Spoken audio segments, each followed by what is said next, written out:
The days are longer, the calendar is filling up, and I want to feel as good as this beautiful summer weather.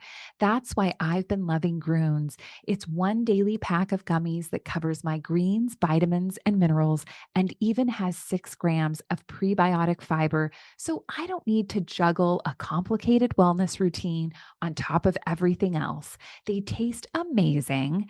They're easy to toss in my bag on the go. Plus, they're vegan, gluten free, and HSA, FSA eligible for reimbursement. Save up to 52% off with promo code podcast at gruns.co. That's code podcast at gruns.co. Welcome back to TalkNorth.com. Thank you for listening. If you can, please download before you listen. It helps our business. I'd also like to thank our producer, Brandon Morton, and let you know if you'd like to sponsor this program or any of the programs on the network. You can reach me at jsouhan47@gmail.com.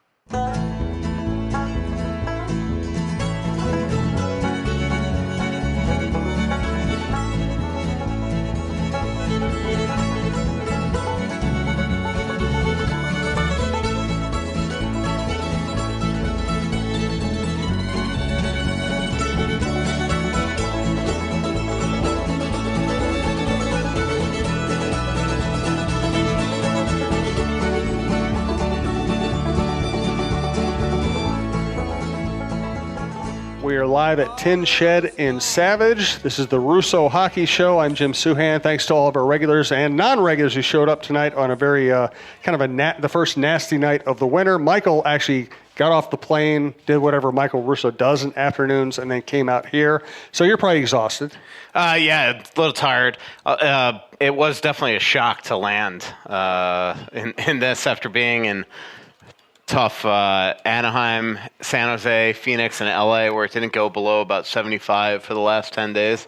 And then you get into that jetway at Minneapolis Airport there, Minneapolis-St. Paul Airport there, and it's and you're just like, whoa, I wish I brought my trench coat. So, and I'm sure everybody here feels sorry for you that you had to spend all the time in warm weather and come back here. Yeah, no, it was a good trip from that standpoint. Okay trip from the team standpoint. 2-2 could have easily been 3-1. Could have been 4-0, or it could have been 0-4. I mean, that's just the way this team is right now. It's funny. I was talking to somebody the other day, and they were like, God, man, the Wild could really be 7-0 right now if you think going back to that Dallas game. I'm like, yeah, but they could also be 0-7. So, interesting trip. Fell down 2-0 in every game. And what's so crazy about that is that this team, from the very, very beginning of this season, the one strength they had was actually the way they started games. It was crazy. They actually, up until that game in San Jose, had given up the fewest first period goals in the league, and that was with them giving up 3 goals in Montreal in the first period. And then all of a sudden, the last this whole trip, it just seemed to fall apart, and they had to rally back, and they should have easily done it last night against the LA Kings, a team that is it's like looking in the mirror, frankly, from a slow aging rebuild type of standpoint, and so. The Wild didn't get it done, and it just shows you they can't live on that life every single game where you just try to rally back from 2 goals down when you're a team like Minnesota that doesn't score very easily, as we saw yesterday against the Kings. They had tons of chances, and they just couldn't bury the puck. Why did they end up going from L.A. up north 2 games and back to L.A.? Yeah, well, they went Anaheim, San Jose, Phoenix, L.A. I think it was building availability. It was also the Kings were on the road. So the Kings were on a road trip. So normally you do that Anaheim, L.A. back-to-back or have a day between. They couldn't do that because L.A. was in Eastern Canada. And then when they came back and the Wild were in L.A. for a couple days, they would love to have had a game Monday night, but the Clippers were in town that night. So that's a busy building. And, geographically nonsensical, like this entire start to the season for the Wild. Their schedule is just ridiculous.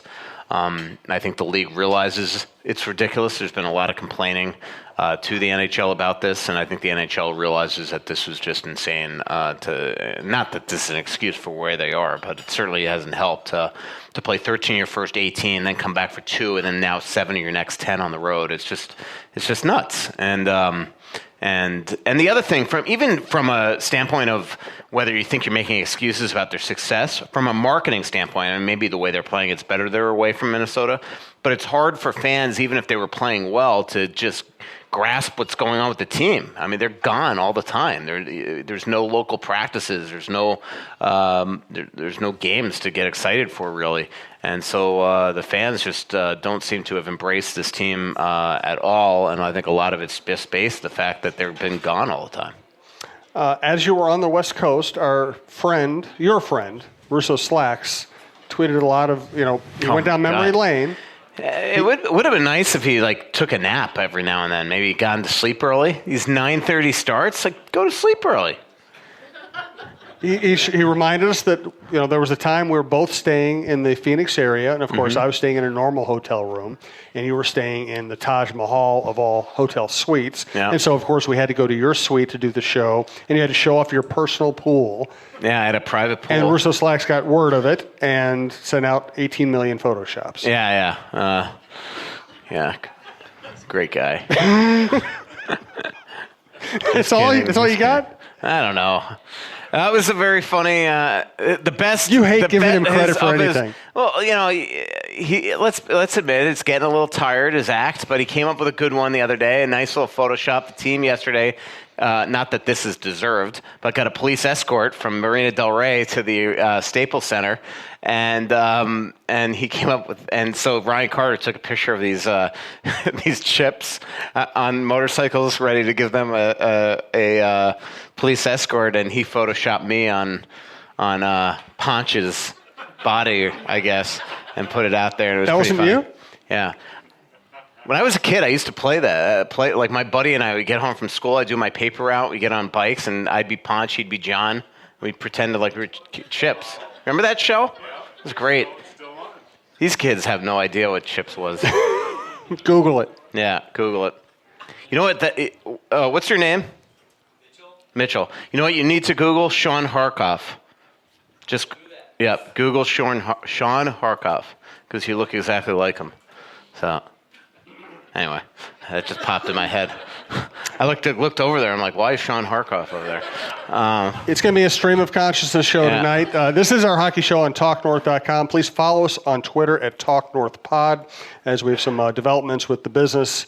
That's a good place to figure out where our live shows are, what other shows we have on the network, and we'll have some kind of fun stuff in the future there.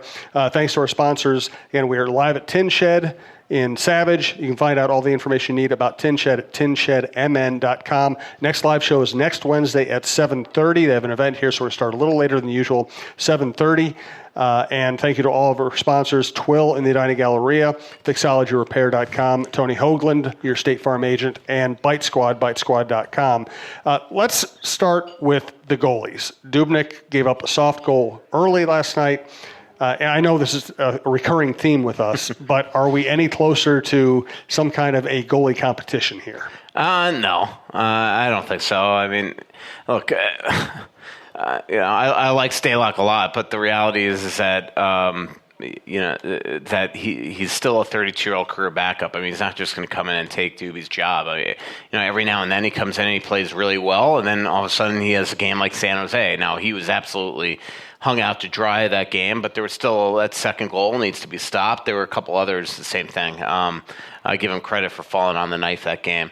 But there's not, Doobie's still the guy. He's just got to play better. And last night, after that first goal, he was really good the rest of the game. I mean, there's nothing he could have done on the second goal. The first goal, he explained what happened. It still looks clumsy, and it's just an awful way for a team that can't score to start a hockey game.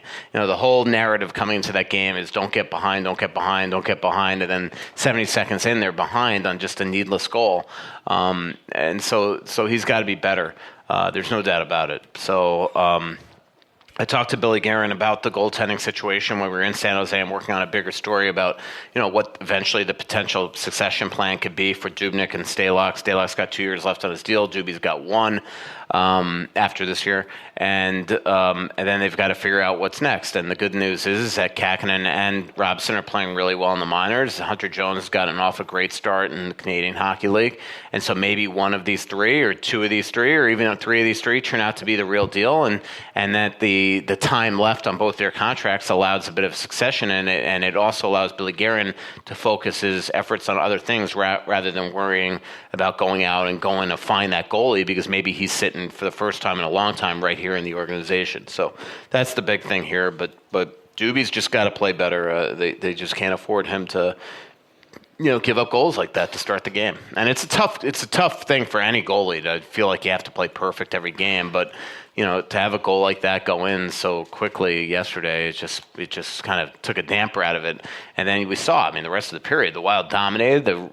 For most of the second, they dominated. The first 6 minutes of the third, they dominated, and they just couldn't score other than the Dumba goal.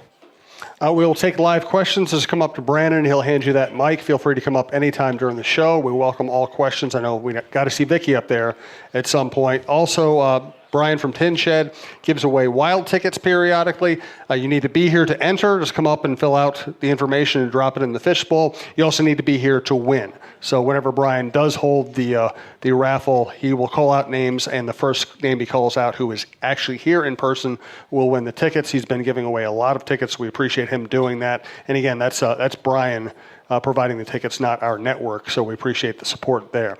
Let's quickly thank Twill in the Edina Galleria. They have one of their trunk shows this weekend. It's the Alan Payne Trunk Show. Show up at Twill in the Edina Galleria. It's in the Edina Galleria right there in France. Very easy to get to, easy place to find parking and walk around. Alan Payne Trunk Show, get 20% off their entire Alan Payne fall collection. I wear Twill. This is a Twill shirt. It's great for winter. I was telling a couple of our listeners, this is a Twill hat. It's actually got the ear flaps that go down. It's insulated. It's waterproof, just like the perfect winter hat for a bald guy. They have so that not only they have a lot of great clothes, they have a lot of cool little stuff like this that you might not find anyplace else. So check out twillmn.com, Twill Edina on Instagram. See photos of everything they have. And again, this Saturday, they have the Alan Payne Trunk Show. Yes, sir. How are you tonight? I'm good. How are you? Doing well. Goaltending question. With Kemper, did you see him being as a good? He's having a great season. Did you see that when he was with the Wild? See what? That he's going to be doing as well as he did. He showed flashes of it, but they gave him every opportunity to take the reins of this team, and he just never really did it. If you remember in 1 year after he held strong to get that one-way contract. I think he started 16 straight games to start that year. In the playoffs, a couple times he got starts. One reason why they got Dubnyk was that he was really playing poorly. And if you remember his last year here, the March, Dubnyk was struggling. Kemper, they felt like they couldn't even put in net, that they healthy scratched him, and had Stalock come up and play 2 games in the middle of a playoff race. So, he was much younger then. But I think we all saw flashes of being a great goalie, but everything with him was between the years. He'd be playing an immensely great game and then give up one goal, an awful goal, and then it would just be 2-3. And it was the constant pattern with him every time he would start for a long time. So he's got elite talent. It's definitely there. I think when he is mentally strong, he could be a really good goalie. And we saw the other night against Minnesota, he took himself out of the game. The Wild got in his head because he started chirping at them. He picked the wrong guy to chirp with. That was my next question. That was just stupid. What did if you're going to pick say? anybody on the Wild, I wouldn't start picking on Eric Stahl because that's going to incite everybody. And that's what happened. And it infuriated the captain. There's a respect. Mikko's all business, and I know that fans drives him crazy, but Mikko is all about the team. He's all about playing the game with respect. And when, Eric Stahl, who's achieved more in 1 year in the NHL than Darcy Kemper has so far at age 29, when he didn't find it funny. And I think other guys were having fun with it. But there were, I think we saw a couple other guys that took it to heart too, and there were other things said, and he just got ahead of himself. And I don't think it's any shock that he gave up more goals than he did since March 11th. He took himself out of the game, and the second goal, the Fiala goal, was the one that really turned the game, and that starts with Kemper screwing up. So on a play behind the net, so not very bright. How often does that kind of chirping happen? Just chirping all the time. And Kemper is the type of guy that he does that. He's a confident kid and things like that. And I think that he just, because he was a beloved fixture in that locker room and he has a lot of friends in there, some that have been traded, obviously, I think that he probably felt more comfortable, and probably from Darcy's point of view, he thought he was having fun and it was taken the wrong way. And I think a couple of things that he said probably pierced a little harder, especially because of the way the team is struggling right now. So when he started making fun of players and making fun of the team, I think it really ticked some guys off. And we'll see what happens. I haven't paid attention today if they've announced who's starting in goal tomorrow. It just wouldn't shock me if Rick, after what happened last game, Rick Tocchet decides to not start Kemper, but we'll see.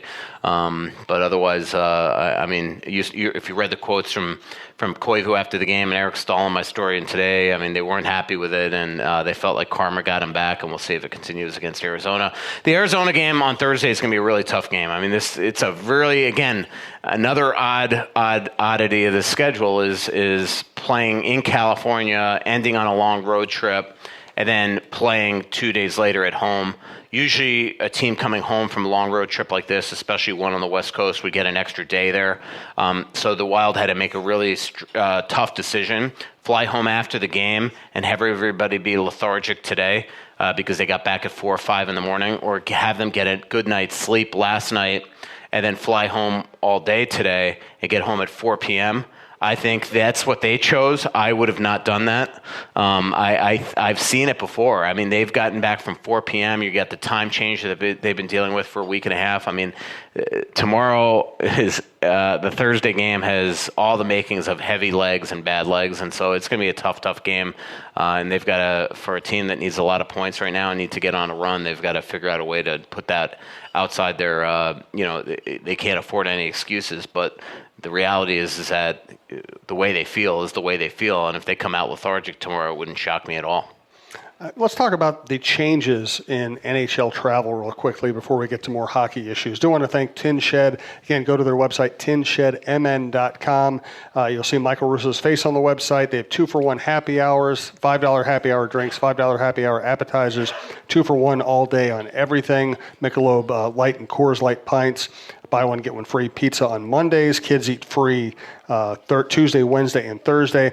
They also have NFL games on here, and they have a million big screen TVs, as everybody who has come out to the shows knows. And you can also call them at 952-736-2444. If there's anybody out there who still uses their phone to make phone calls, that would be one way to do it. Again, tinshedmn.com. You and I have been doing this for a long time, and in the old days, athletes used to fly commercial. Mm-hmm. Then they went to the charters, but they were always trying to save nights in hotels by flying out immediately after games. Now we're at a point where, because of sleep studies, more and more teams are staying over and then flying back.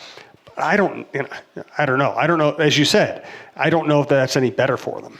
Yeah, I mean, I just think this one's really tough. I mean, it's either fly home and being exhausted all day today and having worried that it's going to affect tomorrow, or stay there, fly home all day. At least they got a good night's sleep last night, a good night's sleep maybe tonight. But I would have flown home. I just think that tomorrow, coming back at 4 today and then immediately playing a home game is all the makings of a bad game. But we'll see. But you're right. I mean, they've done all this. Teams are also superstitious. If one thing works one time, they do it again, or vice versa. This trip, it was a bizarre one. I mean, because of the off days in between, no back-to-backs. In Anaheim, because there's a curfew at the San Jose airport, and they didn't want to fly into Oakland, they spent the night in Anaheim, practiced in Anaheim, and then flew to San Jose. That's very rare that happens. Same thing, spent the night in San Jose, flew to Phoenix. Practiced in San Jose, flew to Phoenix. That rarely ever happens. Same thing. And then going to Phoenix, they decided to fly after the game because they wanted to especially have an extra night there in LA. But it was weird. I mean, they had four nights in Los Angeles between the Phoenix game and coming home on Wednesday. And in a lot of ways, it didn't shock me that they had a rookie party, a couple 2-3 nights off in LA. It didn't shock me that yesterday was not the sharpest game, that's for sure. What goes into a rookie party? Rookie party is usually just a rookie pays, but there is a maximum. But because Luke Cunnin, Jordan Greenway, and Ryan Donato had never ever been a part of a rookie party, I guess with Ryan it was sort of the honor system. Carson Soucy wasn't the only one that had to shell out some wallet. So basically the rookies pay for dinner. and then there's a maximum, and the rest, the overage is paid by the rest of the team. Doesn't sound like a good deal for the rookies. No, but this has been a tradition as long as I've covered the league for every team in the league. Glad we never had that as a beat writer, for sure. Because in Florida, I was the rookie writer with a bunch of, that was back in the newspaper wars of South Florida, where 3 newspapers traveling and radio people and all that. That would have stunk. Now in baseball, at the when end, I was making, $38,000 my first year as a beat writer. I'm jealous. That would have been tough. Given what I made when I first started out in the business. Baseball. $38,900. I still remember my first salary is at the Sun Sentinel. Fred Turner pulls me in this office, and he's like, I was freelancing for a long time, and as a freelancer, I was essentially a full-time freelancer, so I was actually making more money. And so Fred pulls me in, he offers me the Panthers beat. Of course, I take it, and he's like, all right, how old are you? And I'm like, 21. He's like, how much experience do you have? I'm like, well, none. And he's got this chart, this like Tribune Company chart, and he's like, I just see his finger on the top bar going all the way left, and his finger on the bottom bar going all the way down. You're going to owe us some money here. And he goes, $38,900. I'm like, okay. And I walk out. I'm like, I just took a pay cut. So I made it a brilliant move of starting off at $6 an hour with no benefits. That way, every job I got after that felt like a big promotion. Well, that was my first salary when I was hired full time as a beat writer. I mean, I did the old hourly rate when I was working for the Sun Sentinel, answering calls, taking agate over the phone, and stuff like that. I want to ask you about hazing in hockey. First, let me thank Fixology Repair, fixologyrepair.com. New shop in downtown St. Paul, right by the Wild offices and the XL Energy Center. Of course, the big shop out at Mall of America. There's one over Crown Bank at Skyway in Minneapolis. They also have one in Toledo. Hi, this is John with Fixology Repair. For the better part of a decade, we've been privileged to serve you for all of your jewelry, watch, and smartphone repair needs at the Mall of America. Since Minnesotans largely hate going to the mall, we expanded 2 years ago to reach you in the Minneapolis Skyway. And now this year, we're pleased to announce we have a new location at Wells Fargo Place in the St. Paul Skyway. All 3 shops are equipped to help with your watch and cell phone repair needs on site, while all jewelry, computer, and game consoles will be completed at the Mall of America store. Please bring us your repair challenges, and don't forget to mention the Talk North podcast for a 10% discount on all of our services. So in baseball, at the end of every season, this is getting weaned out of the game a little bit, but they used to make the players, the rookies, dress up in ridiculous costumes. Sometimes they made them wear women's clothing. Sometimes it was like clown clothing or superhero clothing, something like that. Do they do that in hockey? Not that I've ever seen. I'm sure that there's a lot of stuff that we don't get to see behind the scenes, but I have never seen a lot of that. I'm distracted by the pull tabs. Sorry. You got a winner? We're not going to talk about pull tabs again. How much? I don't know how to read that bucks. stuff. What? $100. $100? Wow. Drinks on you. No, Bert's got the bigger. Bert next one will be buying. So the road trip ends up 2-2. I mean, there were a lot of seasons where they would have loved to go 2-2 on a West road trip. It just feels like the circumstance they put themselves in, it's like every loss feels like a... Yeah. I mean, well, first of all, they lost to a team that they'd beat up at home a couple weeks before. Right. And were at that point the worst team in the league. Having major controversy going into the game with Kovalchuk, starting a goaltender that was atrocious against the Wild here in Minnesota and has been atrocious all season long. Goals against at 4.3, a save percentage at the 860s, and the Wild made him look like the Jonathan Quick of old. And so it put a damper on the trip. And then the other thing is, again, I mean, these guys, look, fans out there, some are in that tanking phase, like every loss they're celebrating. But the reality is that these players are there to win. They don't. You think Zach Parise or Ryan Suter care if they get a number 1 pick? They want to win. And Bruce Boudreau is in the last year of his contract. He wants to win. So they know that going to L.A. and dropping that game yesterday is just an awful way to end a road trip. And for a team that's got 13 points and is now tied for the fewest points in the NHL, they also know that they've got to get on a big-time run here, win 5 in a row, win 6 in a row, win 7 out of 8. And every game in the last 7 or 8 has been winnable, and they just keep on dropping it, which to me shows me they are what they are. They're not a good hockey team. And so we're just seeing that right now. And there's just, I hate the term it is what it is, but it is. And that's why yesterday I just decided I can't stomach the narrative after the game of how much they learned about themselves in a 2-2 road trip. I couldn't sit at my laptop and do it, so I had all this leftover stuff from a Fiala interview I did the day before, and he was the only guy in the game that even impressed me. And so I decided to write a Fiala story instead, because I can't write, and I just can't. I couldn't stomach that story. That's just, yeah. So is Fiala? Oh man, we're at game 18. How many? What's 82 minus 18? What is that? 64 games left. Just huh? 64. We'll see if I make it. Is Fiala looking any better to you?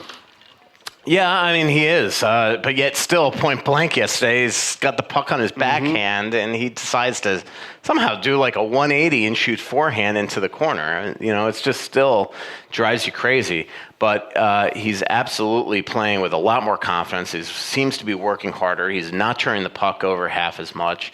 He's going into dirty areas. And what I tried to write today is that, even me, I think there's a reason why he turns the puck over as much as he does. I think there's a reason why that one incident in Game 7 of the season in Montreal, when he reached with one hand and bailed because he didn't want to get hit, there's a reason. This guy broke his femur. Let's have one of us go into a wall and have our femur broken and see if we're going to want him to go into that wall again with an oncoming forecheck. And so, that was all I was trying to tell. We'll do that after the show. Yeah. That's all I was trying to say with the story is, but look, we're starting to see flashes of at least what Paul Fenton saw. And that Paul didn't just invent the fact that he thinks this guy has the skills to be a great player. And that goal that he scored in Arizona the other night was a great goal. And it was a great shift by him, too. It was a great shift by Koivu and Suter, Koivu and Parisi as well. And I can't remember the D. I think it was Hunt and Susi, maybe. I can't remember. But so we're starting to see that more and more. And now he's got to keep it up. He's got to be consistent. Last night it felt like he was alone on that line. Parisi did not play well. Koivu, I thought, looked tired. Stahl, Zuccarello, a lot of those veterans looked bad last night. So I think Fiala, in a lot of ways, was alone on an island last night. So Guerin did, I don't know if it was kind of a gathering and talking to the press. What did you get out of his little talk? What I got out of the talk is that he knows his team isn't good enough. He would love to say, yeah, I get it. It wouldn't be the worst thing in the world for us to be awful this season and get a top draft pick, but he also can't come out and say it because he's got 20 players that want to win. And that's a tough thing. You can't, as a GM, be like, yeah, we suck, and I would love us to finish 31st so we can go get Biofield or Lafreniere or whatever his name is, and however you pronounce it. He can't just say that. He's got to worry about these guys because these guys will just quit. And I don't blame him. If all of a sudden you're just playing and you're investing everything into playing, and now you're just told, you know what, we're going to go finish 31st, and our GM's really looking forward to that, it's hard to come to the rink every day and put in the same effort. So he's in a tough position, but that's what I took from it, is that he knows that there's a lot of work to do on this team, and he's aware of it. And now it's just a matter of what is the next process to do, though. Do you go chase players, or do you go and let this thing end naturally, or do you start trading players for futures? There will come a checkpoint here where I think he does it, but he's got to make the right moves. If you remember last year, Paul Fenton did nothing until January, then it was boom, boom, boom, boom, boom, and I think we look at those trades now and think that they were arguably bad trades. And if Guerin doubles down on that and starts doing the same thing, it could really set this team even further back. I do think that when Billy says that Craig Leopold and him have had some honest conversations with his team, Craig has eyes. I think he realizes his team isn't a cup contender, and I think he's going to allow Billy to just proceed the way that Bill feels like he should. And what that means is Craig, I think, has resigned himself to, whether it's a rebuild or not, that there's going to have to be significant changes here, and he's content is definitely the wrong word, but he's accepting of the fact that they might have to take further steps back to take bigger steps forward. And fans are going to have to be patient with that. Rebuilds are not fun. I've been saying this for 2-3 years. Rebuilds are going to be agonizing. And also from an emotional standpoint, is that even the fans that are accepting of a rebuild are still going to just be freaking out with every loss. I mean, that's just it. You wear your heart on your sleeve as a fan, and so it's not a fun thing. It's not great for the business. Even if the fans come back at the end of the day, are they going to pay to come to the arena now? And so that's all tough stuff for a Wild team that. Everybody in the business ops, I mean, they come to work every day to sell tickets and to make their fans happy. And it's not an easy job, even morale-wise, when you're coming every day and having to work to basically be told by your fans, no, I'm dissatisfied right now, but call me in 2-3 years when you guys are good. Constant theme of speculation, and you've alluded to it often in your reporting, has been the apparent division between veteran players, kind of crusty old veterans who are making a lot of money win right now, and younger players who are trying to grow into roles or establish themselves. How would you characterize that with this group right now? Well, I mean, all I could say is what Bill said the other day is that he heard all that when he got here, and he doesn't feel like that's the case right now, just being around it in different settings, practices, games, going to Vail, seeing them in action at dinner, things like that. And it does seem like a lot of those guys where there might have been divisions years ago are either gone or they grew up to be now having a voice in the locker room. And also, when you're a veteran not performing, it's hard to, come in with that sort of cockiness and feel like you still run the show. So I don't think that a lot of that really, frankly, exists anymore. But there is still the times where, Bruce, to me, he's got to feel, I mean, I just came from L.A. where Kovalchuk's, you're not playing. Toffoli, you're not playing. And to me, it's like, Bruce doesn't owe these guys anything. Bruce should be in survival mode. And if he wants to sit a certain veteran or pull him out of the lineup even, he should do it. But the problem is that, what's your replacement is still going to be Eck and Greenway and Cunnin. And, I mean, we saw last night. I mean, Eck is still, as good as that line was, and look, the second goal, bad luck. Nobody's stopping that. And the first goal, Eck lost his assignment, but it's still a bad goal by Doobie. But still, it's like Eck has been playing for, 4 or 5 years now? He never, ever scores. So, to me, he's got to be perfect defensively. And on 2 face-off plays, on hockey one-on-one plays, he loses his guy on both plays. I mean, Kopitar is his guy, and he's the one banging the rebound. And you can see it. He gets tangled up after the draw and then just gets lost. And it just can't happen. It just can't. And Bruce vented about it after the game that he didn't say who it was, but 2 face-off plays that they made mistakes. That's frustrating. And it is, I will say one alarming thing about this team that I've never seen before, because this team is usually so good in his own zone, is that the breakdowns in their own zone all season long have been astronomical. It's hard to explain how players are constantly players that should know better, 4 guys in a corner, or being unaware of guys coming off the bench, or just bad positioning, not finishing checks. They're playing their own zone. It's been terrible this year. And why is that? I have no clue. I don't get it. I don't get it, because these players are all experienced NHLers. I mean, look at the play in Nashville when it was Parise, Spurgeon, Suter, Koivu. I mean, that's 3,000 games of NHL experience. That's, $300 or $400 million in long-term contracts right there. Those players, you can't blame that on the coaches, right? I mean, those players should know better, and so I don't get what's going on. And has Bruce's mood changed at all? Well, I mean, I think he's just frustrated. I think that he just, he knows they got to get on a run, and he's in it to win it. And he's not doing it. And, look, he's got to be better too. Jason said that last week, and or a couple weeks ago, and it blew up. But, I mean, it's just true. Everybody's got to be better.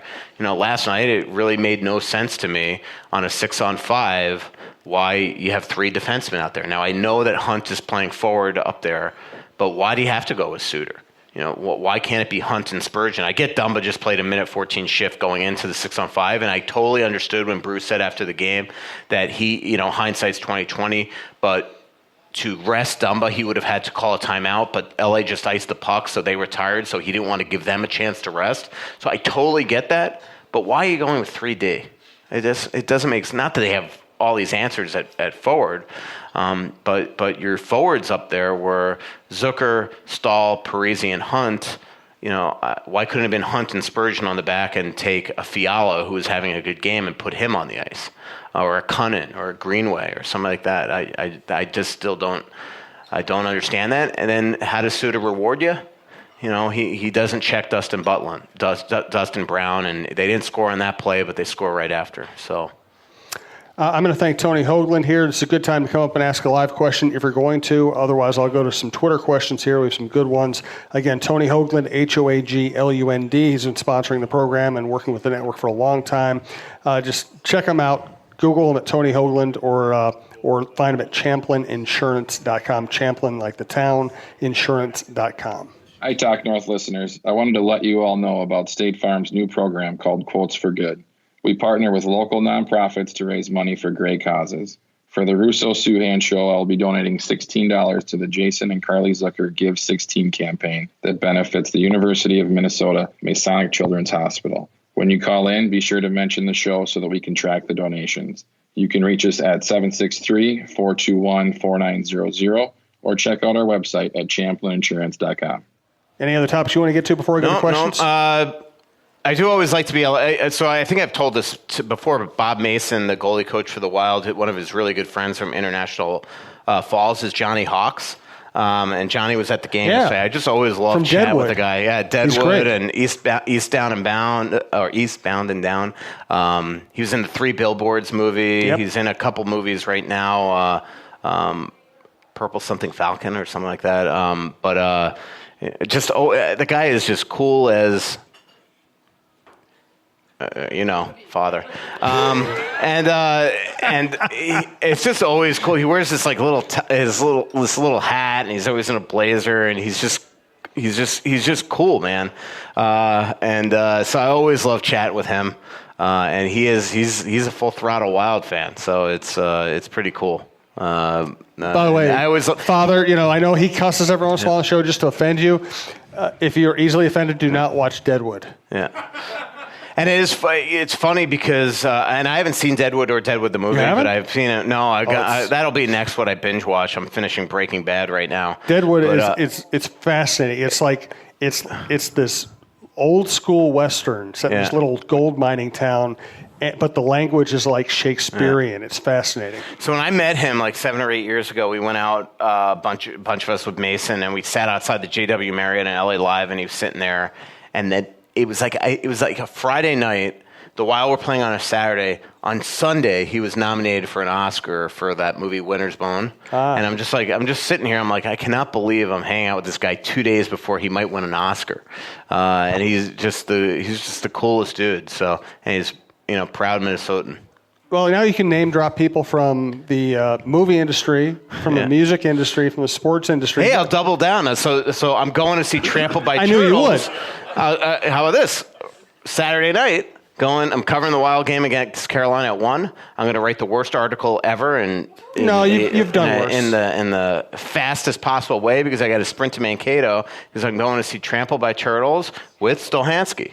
So and his lovely wife Babs. We need to get a gong or something. Every time he name drops, we hit the gong, and he has to donate $1 so there you to go. charity I'm going or something. to see a band that I'm friends with a movie star. There you go. Keep going. Just keep telling us who else you know. It's so much better than covering the Wild or talking about the Wild. Yeah, I can tell your heart's in it tonight. Yeah. What else is going on, everybody? Any other questions? Johnson from Wisconsin, our longtime listener, asks, what does Greenway need to do to become more of a finisher? Is there someone on the team who can mentor him in that skill? It's funny because last year when Mike Modano got here, Jordan Greenway was actually texting with Modano back and forth because I think that there's a lot of respect there, and maybe he's somebody that can. I think that Mike's trying to be as hands-off with the hockey ops as he can so he doesn't feel like he's overstepping his bounds, but that wouldn't hurt at all. But look, sometimes guys are what they are. It's kind of what I always said about Charlie Coyle. If you look at Charlie's history, Except when he was in juniors, when he was sort of a man amongst boys, his history was never as a scorer. And it's sort of that same way I see with Greenway. He shows, but to get to the question, I mean, for him to score more, he's got to be at the net more. He's got to shoot more. We don't see it, but these guys just don't score. I mean, last night, again, that Cunnin, Eriksson, Greenway line was outstanding. They were in the offensive zone all night, yet Cunnin doesn't score on an incredible chance. Ek blows a couple chances. Greenway doesn't score on an incredible chance. I mean, this is just, who they are. They're young. You hope they could develop it, but I don't see how any of these guys are just going to turn into a goal scorer magically. I remember when Olli Jokinen was in Florida, he got there and you watched him in practice and you saw it. And then all of a sudden he became a 30-goal scorer every single year. But you saw it in practice. Even in practice with these guys, you just don't see it. I think they're all good NHLers, but they are what they are. And so what your hope is that Boldy can turn into that maybe they got a great pick in this Kovanov kid that Torchetti swears by in Moncton right now. And obviously Kaprasov's coming next year. So there's your hope that some of these guys could turn into top scorers, but that right now, prospect-wise in the organization, it's really probably slim pickings. I think they still have good guys. I was talking to a scout. I was talking to Joe O'Donnell on another podcast that I do on the Athletic app. Where, Joe O'Donnell is their Iowa Wild play-by-play guy, and I told him the other day, this Duham kid that went to Providence is from South Florida. The scout was raving about him to me a couple of weeks ago, but he's not a goal scorer. He's just going to be a hard-working checker that's probably going to play in the NHL. Mayhew could score at the AHL level. Can he at the NHL level? And even at 27, do you consider him a prospect? Probably not. They have Belpedio and Manel, but they're defensemen. So there's just they don't have a ton of prospects that have a perennial history of scoring. Father? Yes, sir. So I know that Guerin has said he really wants to see the team. He wants to learn them, watch them, and those. And I know that this is looking down the road further, trying to find that hope. But when does the trade conversation really start in earnest? Yeah. Given what's there, where some players' stock, some of the veterans on the team right now, their stock is higher. Thinking of like Stahl, for example. Right. Now, I know there's all kinds of circumstances that we can't, but when does Bill kind of begin to say, all right, I see what we've got, I know what we can trade? Because I look at the Senators and, ownership issues aside, they've got 2 first-round draft picks that they're sitting on, and that is kind of exciting. Yeah. We've got, Krill waiting, and if we could have 2 first-round draft picks this year. Yeah, no, you're right. I mean, I do think that's why I was a little surprised that Stahl wasn't somebody that was moved last year by Paul. I think that's what he was trying to do with Zucker. I think it was going to be Frolik in a first. So it did seem like Paul was sort of like, it was like a give and take. It's like he was like, all right, we're going to re-sign Stahl, but then we're going to go trade Zucker and get a first. And we're going to go, I don't know, nothing seemed to connect. And Billy's going to have to figure that out. And Stahl, again, he does have a modified no trade list that will affect at least the teams that he's willing to do. I think we all know that Eric is probably not going to play ball. There's 20 teams that he could be dealt to, and there you go. But I'm not going to sit there and wave. His whole goal was to stay here. So, Mikko is another one. He's got a full no move. He's going to have to decide at some point if this team goes the way that we all think it's going. He's going to have to decide: do I want to end my career in Minnesota and go out with that prestige of playing in one place for his entire career, perhaps? Or does he want to go for a couple months, go try to win a cup elsewhere? Mike Gutt says right now that he's going to want to stay. And so from that point on, from there or else, there's not a lot of other options with the veterans. So then you start worrying about, all right, is he going to trade kids?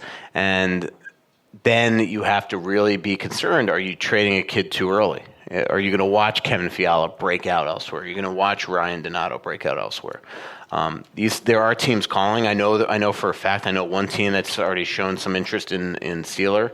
They're seeing what's going on here, and usually when a team is struggling, and you have a rookie GM, there are other teams that are going to be trying to pounce, and so I do think there's a point where he's going to start talking to these teams more seriously. But that's sort of what I meant in my story the other day, is that even if you decide that you're ready to trade guys, you have to you have to have a clear, concerted path on which way you're going to go, whether that's trading for futures, whether that's trying to get impact players at the same time, whether it's just doing nothing and letting this thing maybe finish 30th and 31st and doing nothing to try to worsen your lottery odds, Well, that was going to be kind of my second question was, do other GMs, morality aside of it, which is weird for me to say, but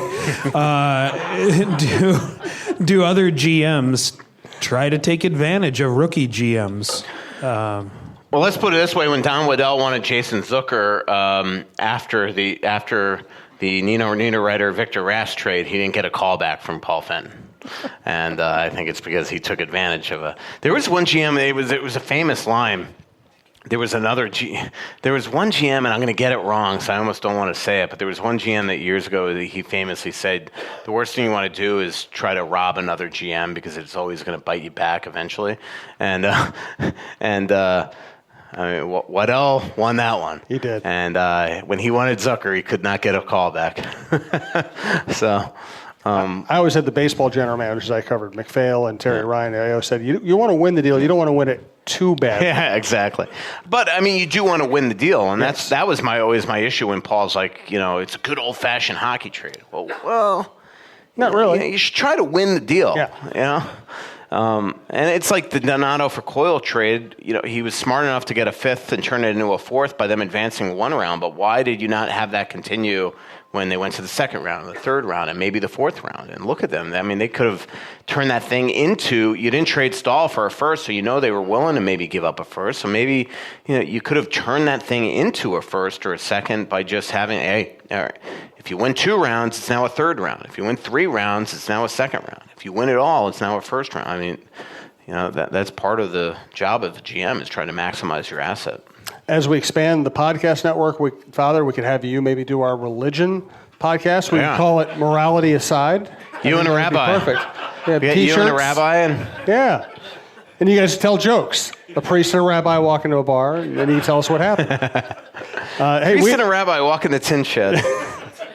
We do have a deal with Bite Squad. Promo code is TalkNorth. That'll get your first delivery fee waived. But go to bitesquad.com website. They'll probably have a deal that's even better than that in your area. You can also check out what restaurants they deliver from. They do deliver morning, noon, night, late night, snack time, home, office, wherever you like. And the easiest way to work with them is the Bite Squad app. Bite Squad app. Upload your information. You can just order on your phone. Makes things really easy. So thanks to bitesquad.com. I was going to ask you something. Well, actually, let me hit a couple Twitter questions. We have a lot of Twitter questions that are actually pretty good here. I'll be the judge. Yeah, from Brett LeBear. Are the Wild at 100-1 odds a good bet in Vegas? To what? Not make the playoffs? That'd be a great one. I think to win it all. Don't waste your dollar. From Nate Morton, how many books will Dan Myers sell on Saturday? I don't know. I hope he does well. Me too. He's Dan Myers, the author. Nate, another one from Nate. Russo, do you ever sleep? You seem to work 24/7. While I appreciate all the great articles, podcasts, and the tweets, you need to take care of yourself and rest every now and then. Yeah, that's not going to happen. It's just not going to happen. From Roger G. Nope, we're not going to read that one. From Mac Nelson, with the Wild's awful start to the season, does that pretty much spell doom for the Wild's chances at the 2021 Winter Classic? I want to see the Roger G one. Is it going to piss me off? No, it wasn't bad. It was an aside. It wasn't really a question. What was the question? 2021 Winter Classic. Does them playing like this ruin their chances of getting it? No. No, it doesn't ruin their chances, or no, they're not getting it? No, it doesn't ruin their chances. Oh, interesting. So you're going to get it? Maybe. So I think they have a good shot. I do think they have a good shot. Sounds to me like it's still not a done deal, and they're as I've written, so I don't feel like I'm giving outside secrets. I mean, they've got one serious obstacle, and that's that the game, as I've written, the game would be played at Target Field. There's a lot fewer seats there, which means a lot less revenue than the NHL is accustomed to getting when they're playing in these massive football stadiums. So they are all trying to figure out different ways to maximize revenue that weekend. Work on the ticket prices, work on other stuff that would be around the game that maybe hasn't been around even other games, which could be exciting for fans, exciting for people like me to see, and things like that. So it's not a done deal, but I do think the Wild really have a good chance of it. I really do. And I've got to think we'll find out soon. I mean, usually they want to coincide this around the next Winter Classic. And the next one's coming up. While Vicky gets ready to ask the question that will define this podcast, I'll ask one follow-up. Russo Slack says, just get to the final thought, because that's his favorite thing. Ralph Wiggum, I'm sure it's his real name. Question for Jim: best gluten-free pizza and bread.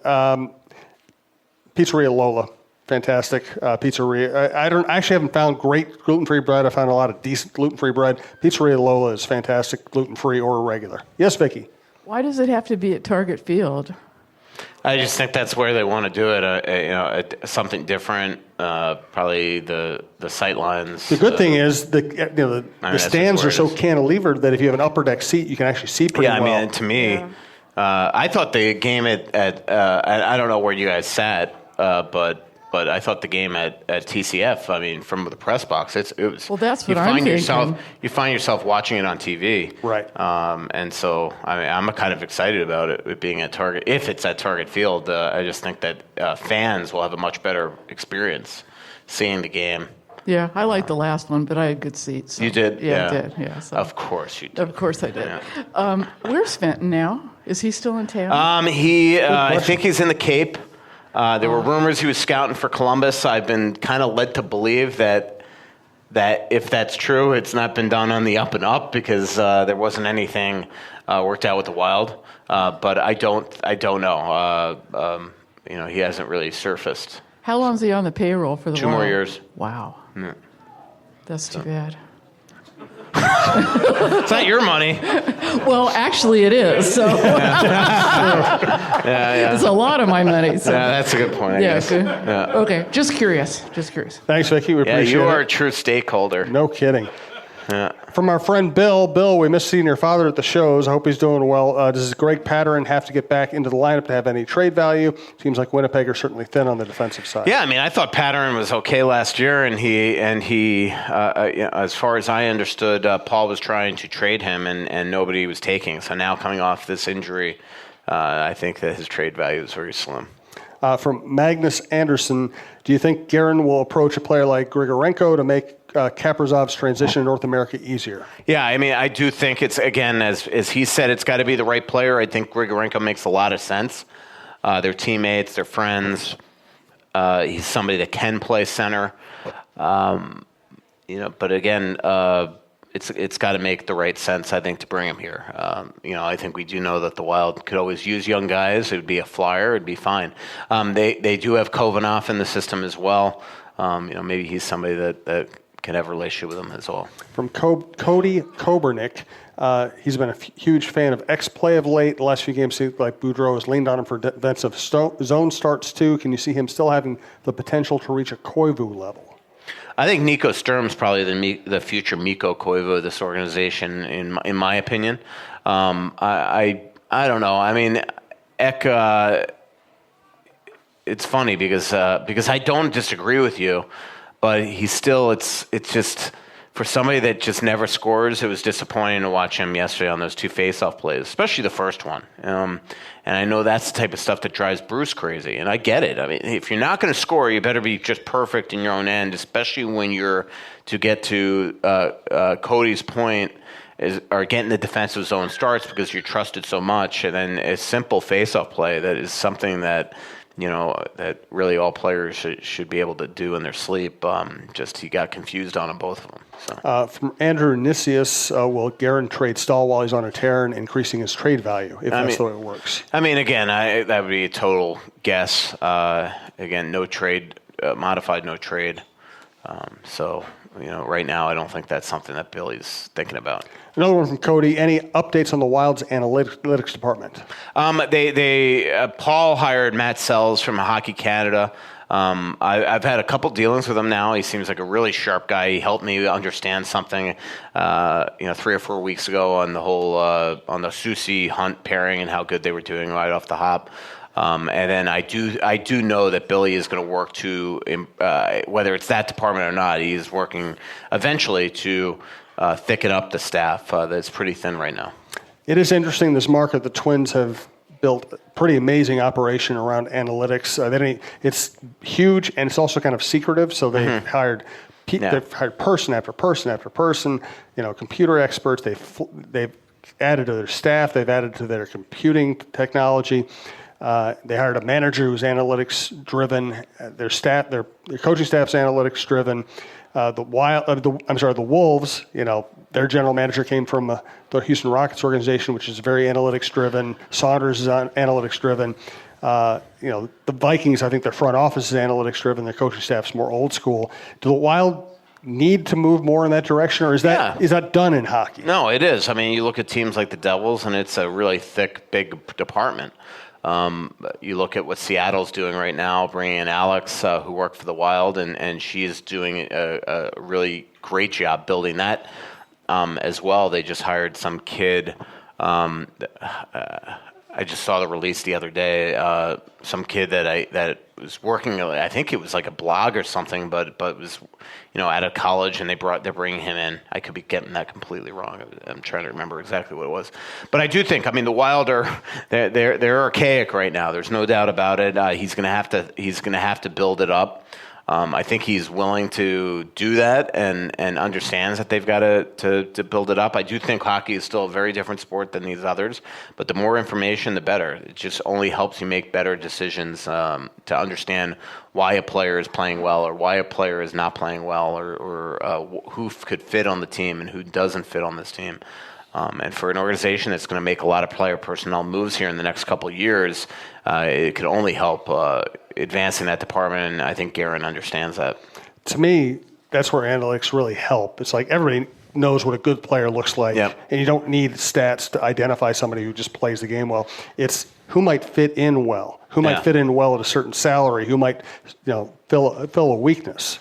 Well, and that's how I use it. Like, and I think a lot of people that read my writing know that I don't use it so much to in throwing numbers out there. But I use it to just kind of confirm what I'm seeing. So like last night on the LA game, I went to Natural Stat Trick just to make sure. Right, I am right that the Eck Greenway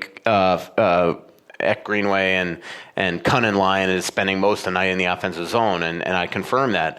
I am right that the Stahl, Zuccarello, Koivu, Parisi grouping right now is not playing that great.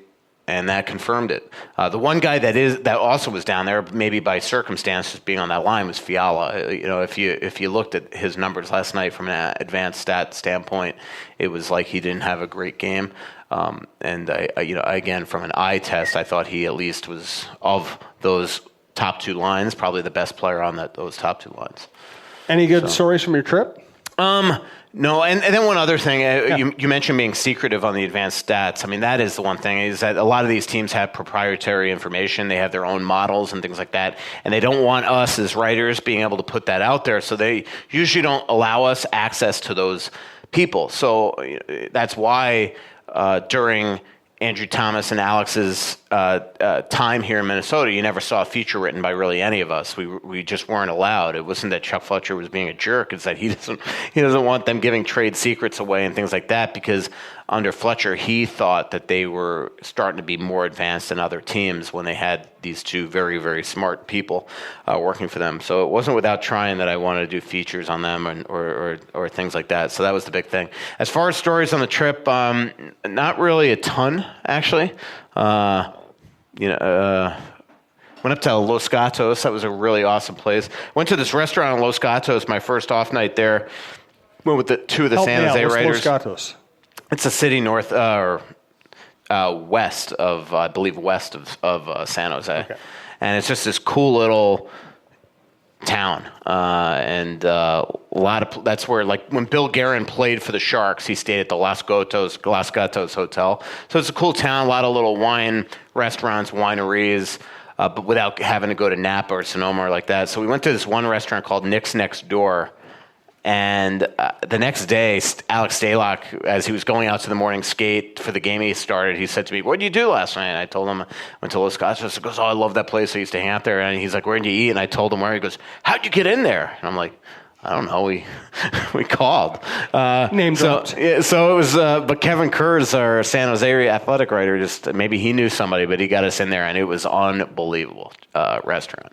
And trying to think what else. Marina Del Rey, the night of the Vikings game. Margo LaPanta, Anthony's lovely wife, was out in California, so we went to a wine bar and a great restaurant. But really, not too many big things. It was a lot of travel. Like, I had the worst travel, believe it or not, just to get from San Jose to Phoenix. I had like a 4-hour delay in LA.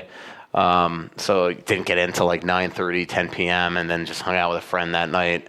So it was just one of those, like, felt like go to practice, right? Go to practice. I'm working on this. I think I've said this. I won't say what it is, but I've been working on this huge story that's going to run in early December, and that is taking a lot of like phone time doing interviews. I've already talked to 15 people for it. It's going to probably be a lot more still. So that was another. It was a lot of time. So like those times where you maybe didn't see me tweeting or didn't have a live story after a practice, it was because I was working on those type of stories. Michael needs to leave. He has to go to an event where he's going to meet some people he can name drop about later in his life. Yes, going to a restaurant opening tonight in White Bear Lake, Brick House. Go there. Remember, the pinky. Always keep the pinky up wherever you go.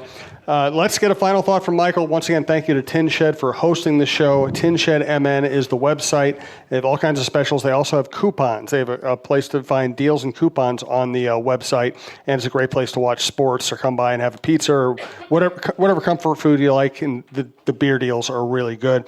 Remember, Twill in the United Galleria, Fixologyrepair.com, Tony Hoagland, your State Farm agent, and Bite Squad. Final thought, Mike. And also, thank you to our producer, Brandon Morton. Don't want to forget him. He's going hunting after He's been with us a long time. One of the shirts I got at Twill has like those orange stripes, and it does look like a hunting shirt. All right, final thought, Michael. Wait, you got him that shirt? No. Just listen to the show once in a while, will you? Did you get that at Twill? No.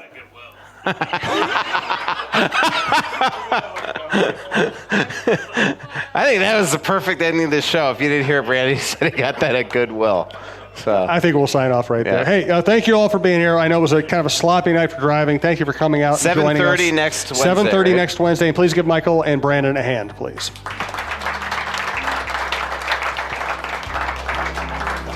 Pretty little city built on a hillside. Music in the bars and fire in the sky.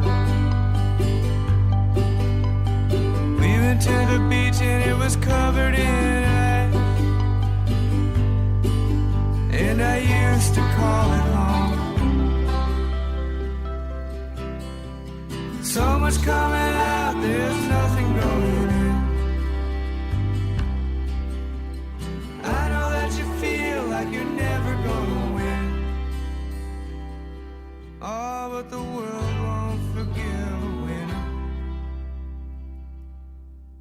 Security threats are everywhere. But with Xfinity XFi, you're notified of threats to your in-home Wi-Fi network, so all your connected devices are protected. That's simple, easy, awesome. Switch to Xfinity today and get a great offer. You'll get fast speeds and the best in-home Wi-Fi experience with Xfinity XFi. Plus, ask about enhanced security for safer browsing and more. Go to Xfinity.com, call 1-800-XFINITY, or visit an Xfinity store to switch today. Restrictions apply.